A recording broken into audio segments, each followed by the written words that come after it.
Adapun Yerubbaal, itulah Gideon. Bangun pagi-pagi dengan segala rakyat yang bersama-sama dengan dia. Lalu mereka berkemah dekat mata air Harod. Perkemahan orang Midian itu ada di sebelah utaranya, dekat Bukit Mor.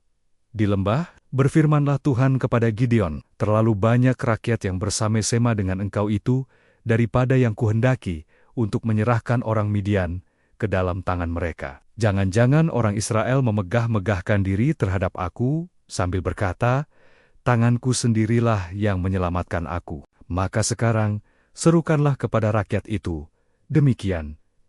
Siapa yang takut dan gentar, biarlah ia pulang. Enyah dari pegunungan Gilead, lalu pulanglah 22.000 orang dari rakyat itu, dan tinggallah 10.000 orang. Tetapi Tuhan berfirman kepada Gideon, masih terlalu banyak rakyat, suruhlah mereka turun minum air, maka aku akan menyaring mereka bagimu di sana. Siapa yang kufirmankan kepadamu, inilah orang yang akan pergi bersama-sama dengan engkau.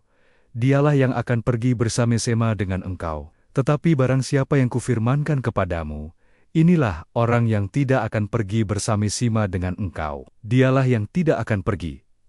Lalu berkatalah orang-orang Efraim kepada Gideon, apa macam perbuatanmu ini terhadap kami? Mengapa engkau tidak memanggil kami ketika engkau pergi berperang melawan orang Midian? Lalu mereka menyesali dia dengan sangat. Jawabnya kepada mereka, apa perbuatanku dalam hal ini, jika dibandingkan dengan kamu? Bukankah pemetikan susulan oleh suku Efraim lebih baik hasilnya dari panen buah anggur kaum Abiezer? Allah telah menyerahkan kedua raja Midian itu, yakni Oreb dan Zeb, ke dalam tanganmu. Apa yang telah dapat kucapai jika dibandingkan dengan kamu? Setelah ia berkata demikian, maka redalah marah mereka terhadap dia. Ketika Gideon sampai ke sungai Yordan, menyeberanglah ia, dan ke-300 orang yang bersama-sama dengan dia, meskipun masih lelah, namun mengejar juga. Dan berkatalah ia kepada orang-orang Sukot, tolong berikan beberapa roti untuk rakyat yang mengikuti aku ini, sebab mereka telah lelah,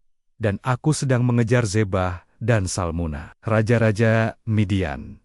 Tetapi jawab para pemuka di Sukot itu, sudahkah Zebah dan Salmuna itu ada dalam tanganmu, sehingga kami harus memberikan roti kepada tentaramu? Lalu kata Gideon, kalau begitu, apabila Tuhan menyerahkan Zebah dan Salmuna ke dalam tanganku, aku akan menggaruk tubuhmu dengan duri padang gurun dan onak. Maka berjalanlah ia dari sana ke Penuel, dan berkata demikian juga kepada orang-orang Penuel. Tetapi orang-orang ini pun menjawabnya seperti orang-orang Sukot. Lalu berkatalah ia juga kepada orang-orang Penuel, apabila aku kembali dengan selamat, maka aku akan merobohkan menara ini.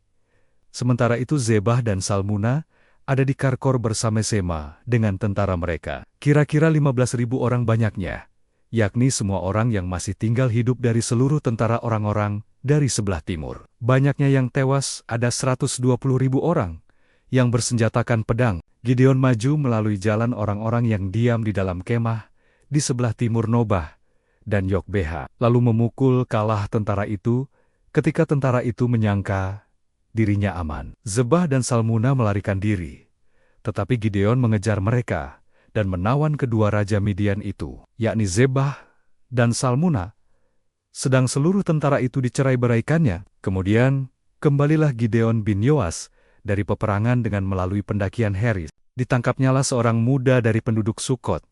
Setelah ditanyai, orang itu menuliskan nama para pemuka dan para tua di Sukot untuk Gideon, 77 orang banyaknya. Lalu, pergilah Gideon kepada orang-orang Sukot sambil berkata, inilah Zebah dan Salmuna, yang karenanya kamu telah mencela aku.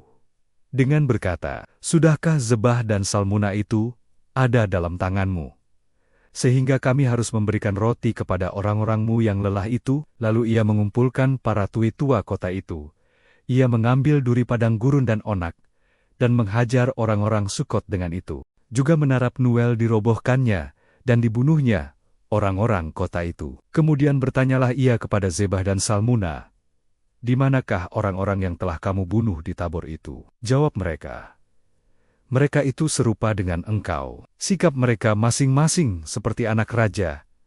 Lalu kata Gideon, saudara-saudarakulah itu, "Anak-anak ibuku, demi Tuhan yang hidup, seandainya kamu membiarkan mereka hidup, aku tidak akan membunuh kamu," katanya kepada Yeter, anak sulungnya.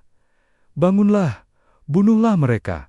Tetapi orang muda itu tidak menghunus pedangnya, karena ia takut, sebab ia masih muda. Lalu kata Zebah dan Salmuna, "Bangunlah engkau sendiri dan paranglah kami, sebab seperti orangnya, demikian pula kekuatannya."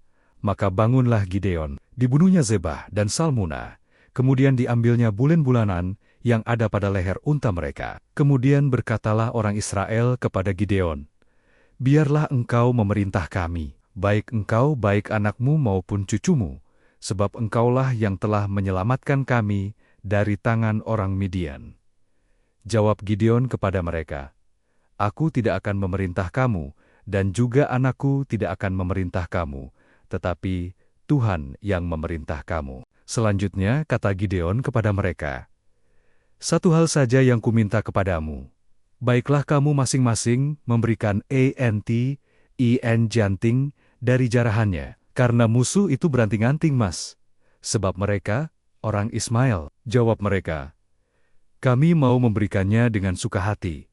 Dan setelah dihamparkan sehelai kain, maka masing-masing melemparkan anting-anting dari jarahannya ke atas kain itu. Adapun berat anting-anting emas yang dimintanya itu ada 1.700 shikal emas, belum terhitung bulan-bulanan, perhiasan telinga dan pakaian kain ungu muda yang dipakai oleh raja-raja Midian, dan belum terhitung kalung rantai yang ada pada leher unta mereka. Kemudian Gideon membuat efod dari semuanya itu dan menempatkannya di kotanya. Di Ofra, di sanalah orang Israel berlaku serong dengan menyembah efod itu. Inilah yang menjadi jerat bagi Gideon dan seisi rumahnya. Demikianlah orang Midian tunduk kepada orang Israel dan tidak dapat menegakkan kepalanya lagi. Maka amanlah negeri itu 40 tahun lamanya pada zaman Gideon. Lalu Yerubbaal bin Yowas pergilah dan diam di rumahnya sendiri. Gideon mempunyai 70 anak laki-laki, semuanya anak kandungnya, sebab ia beristri banyak. Juga gundiknya yang tinggal di Sichem melahirkan seorang anak laki-laki baginya. Lalu ia memberikan nama Abimelech kepada anak itu. Gideon bin Yowas mati pada waktu rambutnya telah putih. Lalu dikuburkan dalam kubur Yowas, ayahnya, di Ofra kota orang Abiezer. Setelah Gideon mati, kembalilah orang Israel berjalan serong dengan mengikuti para Baal dan membuat Baal-barat menjadi Allah mereka. Orang Israel tidak ingat kepada Tuhan, Allah mereka, yang telah melepaskan mereka dari tangan semua musuhnya di sekelilingnya, juga tidak menunjukkan terima kasihnya kepada keturunan Yerubbaal-Gideon seimbang dengan segala yang baik yang telah dilakukannya kepada orang Israel. Lalu Gideon menyuruh rakyat itu turun minum air, dan berfirmanlah Tuhan kepadanya, "Barang siapa yang menghirup air dengan lidahnya seperti anjing menjilat, haruslah kau kumpulkan tersendiri, demikian juga semua orang yang berlutut untuk minum." Jumlah orang yang menghirup dengan membawa tangannya ke mulutnya ada 300 orang, tetapi yang lain dari rakyat itu semuanya berlutut minum air. Lalu berfirmanlah Tuhan kepada Gideon, "Dengan ke-300 orang yang menghirup itu akan kuselamatkan kamu. Aku akan menyerahkan orang Midian ke dalam tanganmu. Tetapi yang lain dari rakyat itu semuanya boleh pergi, masing-masing ke tempat kediamannya."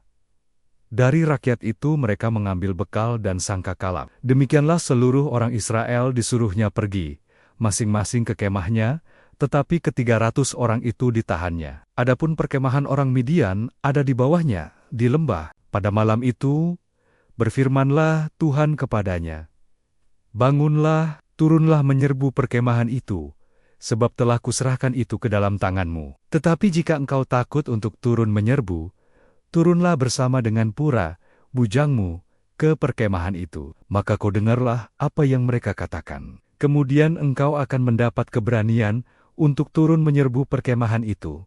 Lalu turunlah ia bersama dengan Pura, bujangnya itu, sampai kepada penjagaan terdepan laskar di perkemahan itu. Adapun orang Midian dan orang Amalek dan semua orang dari sebelah timur itu bergelimpangan di lembah itu, seperti belalang banyaknya, dan unta mereka tidak terhitung, seperti pasir di tepi laut banyaknya. Ketika Gideon sampai ke situ, Kebetulan ada seorang menceritakan mimpinya kepada temannya. Katanya, "Aku bermimpi, tampak sekeping roti jelai terguling masuk ke perkemahan orang Midian. Setelah sampai ke kemah ini, dilanggarnyalah kemah ini, sehingga roboh, dan dibongkar-bangkarkannya, demikianlah kemah ini habis runtuh." Lalu temannya menjawab, "Ini tidak lain dari pedang Gideon bin Yoas, orang Israel itu. Allah telah menyerahkan orang Midian dan seluruh perkemahan ini ke dalam tangannya." Segera sesudah Gideon mendengar mimpi itu diceritakan dengan maknanya, sujudlah ia menyembah. Kemudian pulanglah ia ke perkemahan orang Israel, lalu berkata, "Bangunlah, sebab Tuhan telah menyerahkan perkemahan orang Midian ke dalam tanganmu."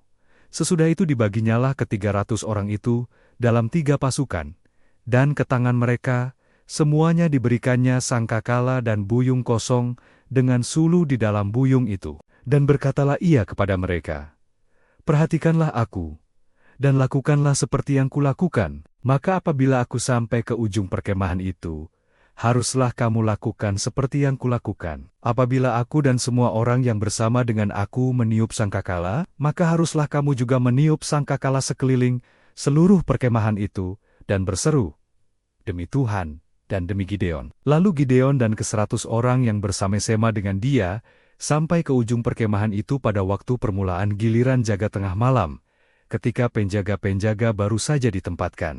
Lalu mereka meniup sangkakala sambil memecahkan buyung yang di tangan mereka. Demikianlah ketiga pasukan itu bersama-sama meniup sangkakala dan memecahkan buyung dengan memegang obor di tangan kirinya, dan sangkakala di tangan kanannya untuk ditiup serta berseru, "Pedang demi Tuhan dan demi Gideon." Sementara itu tinggallah mereka berdiri, masing-masing di tempatnya, sekeliling perkemahan itu. Tetapi seluruh tentara musuh menjadi kacau balau, berteriak-teriak dan melarikan diri. Sedang ke-300 orang itu meniup sangkakala.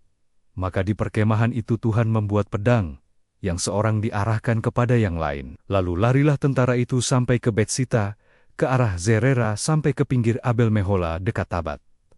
Kemudian dikerahkanlah orang-orang Israel dari suku Naftali dan dari suku Asher, dan dari segenap suku Manasye, lalu mereka mengejar orang Midian itu. Gideon menyuruh juga orang ke seluruh pegunungan Efraim dengan pesan, "Turunlah menghadapi orang Midian, dan dudukilah segala batang air, sampai ke Bet-bara, dan juga sungai Yordan." Maka semua orang Efraim dikerahkan, lalu mereka menduduki segala batang air sampai ke Bet-bara, juga sungai Yordan. Mereka berhasil menawan 2 raja Midian, yakni Oreb dan Zeb.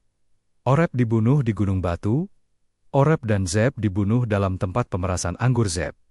Mereka mengejar orang Midian itu, lalu mereka membawa kepala Oreb dan kepala Zeb kepada Gideon di seberang sungai Yordan.